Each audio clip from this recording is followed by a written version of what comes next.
भाई बहनों नमस्कार। मेरे ट्यूब चैनल मेरे विचार कर लो स्वीकार में आपका हार्दिक स्वागत है। मित्रों, आपकी कुशलता की हर समय कामना करता हूं ईश्वर से। मित्रों, आज का जो मेरा कहानी का शीर्षक है वो है बुढ़ापे की लाठी। बुढ़ापे की लाठी कहते हैं, आप समझ ही गए होंगे। बुढ़ापे की लाठी हमेशा औलाद ही होती है। मित्रों, इससे पहले कि मैं इसके बारे में बताऊं, आप जितने भी नए मित्र जुड़े हुए हैं वे सब्सक्राइब कर दें। पुराने मित्र लाइक शेयर तथा बेल के बटन को दबा दें। मित्रों, इसी तरह से हम सब एक विचारों के लोग आपस में मिल जाते हैं, इससे बड़ी और क्या बात है। तो मित्रों, बुढ़ापे की लाठी, इसकी थोड़ा मैं भूमिका बता दूं कि बुढ़ापे की लाठी भी उसी को प्राप्त होती है जिसके कर्म में उसका सुख लिखा हुआ है। यानी बहुत औलाद हो जाने से यह जरूरी नहीं है कि वो आपका बुढ़ापे में सहारा ही बने। मित्रों, कई बार क्या होता है कि कई पुत्र भी धोखा दे जाते हैं, लेकिन किसी एक का सुयोग्य पुत्र उसका पूर्ण रूप से सहारा बन जाता है। लेकिन इसकी शुरुआत एकदम नहीं होती है। इसकी शुरुआत बच्चे के बचपने से होती है। मुख्य योगदान घर का होता है और माँ बाप का उसको अच्छी शिक्षा देना होता है, अच्छे संस्कार देना होता है। अगर बच्चे को आपके दर्द में चिंता होता हो तो हमेशा वो बच्चा आपका बुढ़ापे में सहारा बनेगा। एक लाठी की तरह आप उसे प्रयोग कर सकते हैं।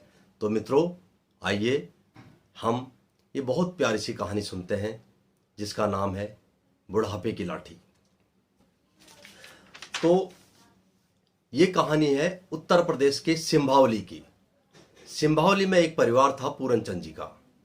पूरनचंद जी की पत्नी थी कमला देवी और 3 बेटे थे, महेश, धर्मेंद्र और कालू, तथा एक पुत्री थी रजनी। मित्रों, पूरनचंद जी बिजली विभाग में जॉब करते थे और बहुत अच्छा गुजर बसर चल रही थी, क्योंकि सरकारी नौकर थे तो कोई कमी नहीं थी। बच्चे चारों के चारों उन्होंने कॉन्वेंट स्कूल में डाले हुए थे। लेकिन उनकी समस्या ये थी कि 3 बच्चे तो उनके एक्स्ट्रा ब्रिलियंट थे, महेश, धर्मेंद्र और बेटी रजनी। सबसे छोटा जब कालू था, ये पढ़ाई में अच्छा नहीं था। इसकी वजह से हर समय माँ बाप चिंतित रहते थे। एक दिन मम्मी पापा ने उसको बुलाया, कालू को। उन्होंने कहा, बेटा ऐसा है, देख, पढ़ाई ढंग से कर। तू भी अगर इनकी तरह अच्छा पढ़ेगा, अच्छी नौकरी लगेगी तो तू किसी के लिए बोझ नहीं रहेगा। तू खुद अपना भार जो है खुद उठा सकेगा। और अगर तेरे भाई बहन कल को कहीं अच्छी नौकरी पे लग भी गए तो बेटा ये तेरा सहारा उतना नहीं बन पाएंगे, क्योंकि इनकी भी अपनी जिम्मेदारियां होंगी। तेरी गृहस्थी की जिम्मेदारी कैसे उठाएंगे। लेकिन कालू तो बचपने में था, तो उसने कहा, माता पिताजी, मैं घर का काम देख लूंगा, आप क्यों चिंता कर रहे हो, मुझे पढ़ाई समझ में नहीं आती। उन्होंने कहा, बेटा थोड़ा कोशिश कर, पढ़ाई के बगैर कुछ नहीं है। तो कालू चला गया। तो दोनों पति पत्नी सोचने लग गए कि इसके तो समझ में कुछ आता ही नहीं है। मित्रों, अक्ल और उम्र की भेंट जो है एक साथ नहीं होती है। अगर उनकी मुलाकात एक साथ हो जाए ना तो 4 चांद लग जाते हैं लाइफ में। कई लोगों के ऐसे संयोग बनते हैं जिसकी वजह से वो कामयाब हो जाते हैं। तो मित्रों, फिर उन्होंने एक बार, जब कालू 12वीं में से फेल हो गया, तो उन्होंने उसे बैठाया। उन्हें, कालू ऐसा नहीं चलेगा, तू समझ, पढ़ाई के बगैर कुछ नहीं होगा। और देख, पैसे पे पैसे व्यर्थ होते जा रहे हैं, क्या फायदा पैसे व्यर्थ करने का। मित्रों, ये बात डेली बढ़ते रही और घर में झगड़े होते रहे। अब झगड़े का रूप जो है धीरे धीरे विकराल होने लग गया, क्योंकि पैसा भी जा रहा था, उसका फ्यूचर भी नहीं बन रहा था। तो एक दिन उन्होंने बैठाया, उसने कहा, देख, तेरी अपनी उम्र में जाके जो है हाल बुरे हो जाएंगे, क्योंकि ये तीनों बच्चे हमें तो पाल लेंगे क्योंकि हम इनके माँ बाप हैं और हमारे लिए कोई कमी नहीं करेंगे, लेकिन तेरा भार ये नहीं उठाएंगे, अभी भी समझ जा। तो ये बात कालू को चुभ गई। वो सिम्बावली छोड़ के दिल्ली अपनी बुआ के घर आ गया। जब वो बुआ के घर आया तो बुआ को उसने सारी बात बताई। बुआ ने अपने भाई साहब को फ़ोन करा कि भाई साहब आप चिंता ना करें, कालू यहाँ आ गया है। तो उन्होंने कहा कि अपने हस्बैंड से कहना कहीं पे इसकी प्राइवेट जॉब लगा दो, और जॉब लगने के बाद इसे पैसे का अहमियत पता होगी, तभी से अकल आएगी।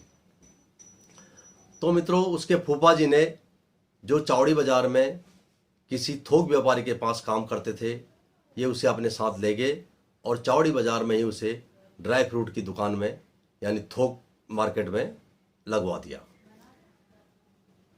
तो ज़िंदगी यूं ही चलने लग गई।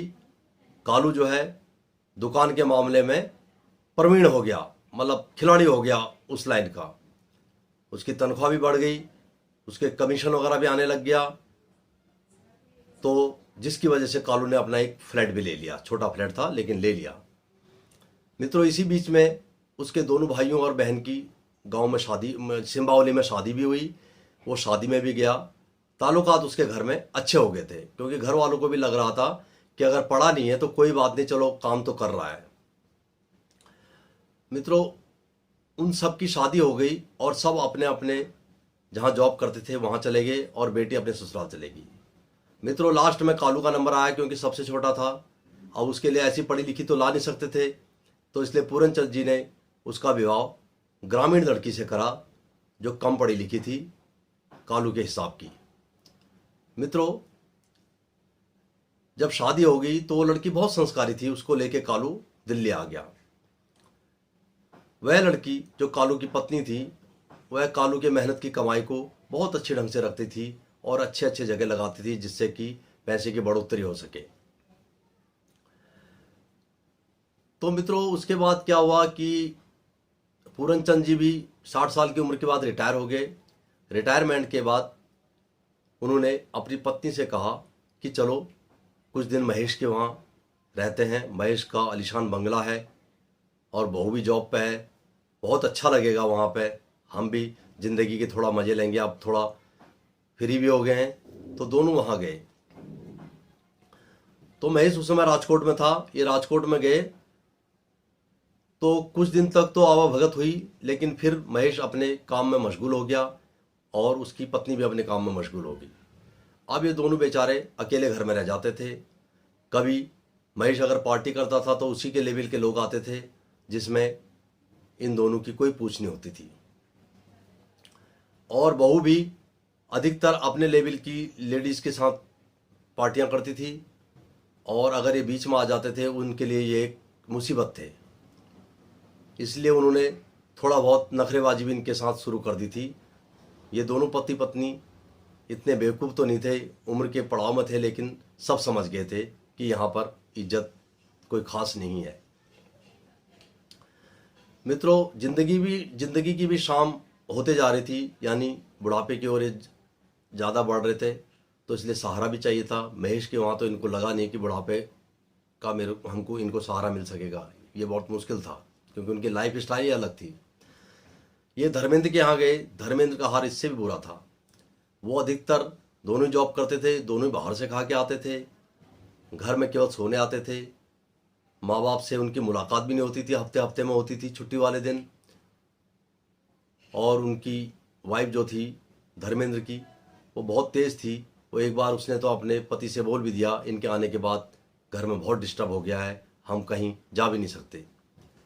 तो मित्रों, ये दोनों वहाँ से विदा लेके इन्होंने कहा कि बेटी के वहाँ तो केवल मिलने ही जा सकते हैं, वहाँ रह तो नहीं सकते, आखिर बेटी का घर बेटी का ही घर है, वहाँ केवल मुलाकात कर सकते हैं। इन्होंने कहा कालू के वहाँ चलते हैं, क्या पता वहाँ सहारा मिल जाए।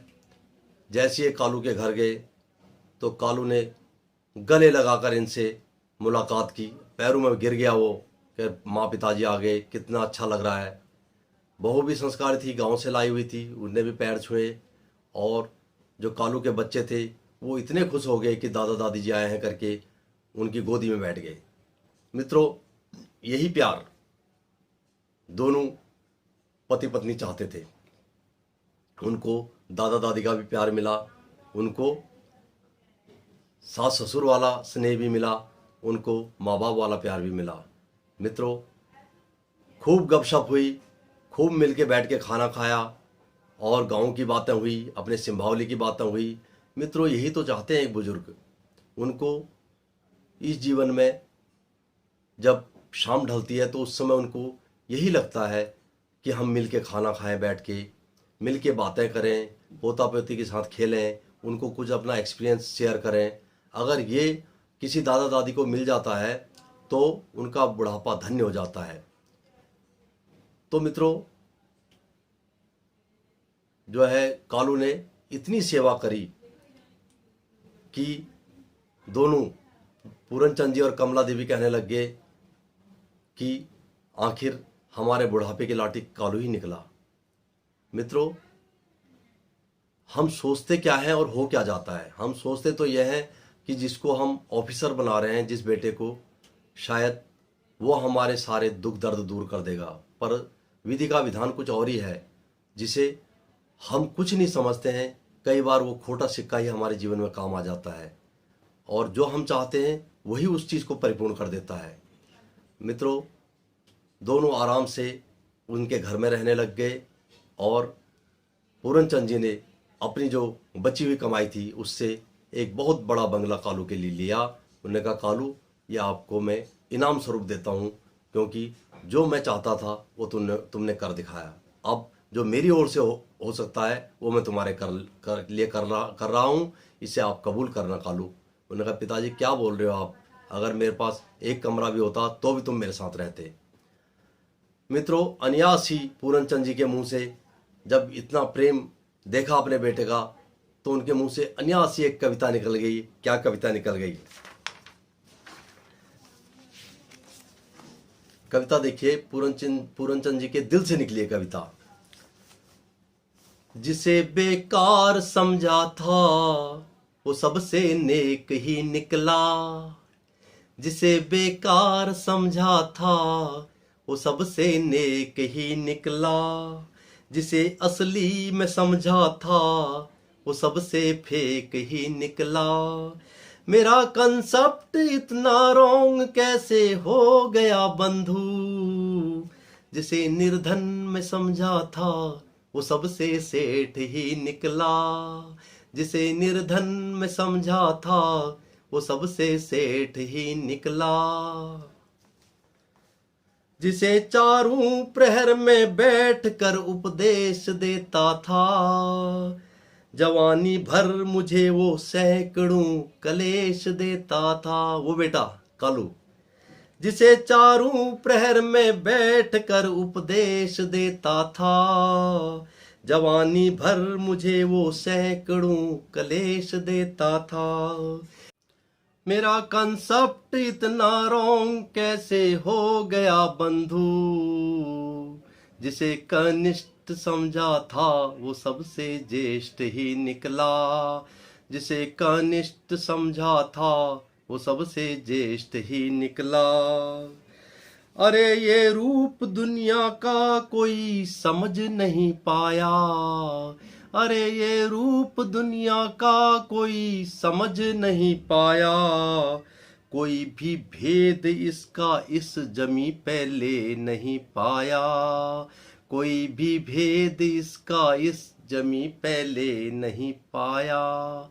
मेरा कंसेप्ट अब तो चेंज मेरे हो गया बंधु, जिसे कनिष्ठ समझा था वो सबसे ज्येष्ठ ही निकला, जिसे कनिष्ठ समझा था वो सबसे ज्येष्ठ ही निकला। धन्यवाद मित्रों। कहानी का आशय, कहानी का सार चहुं ओर फैलाना, यही हमारा उद्देश्य है। धन्यवाद, नमस्कार।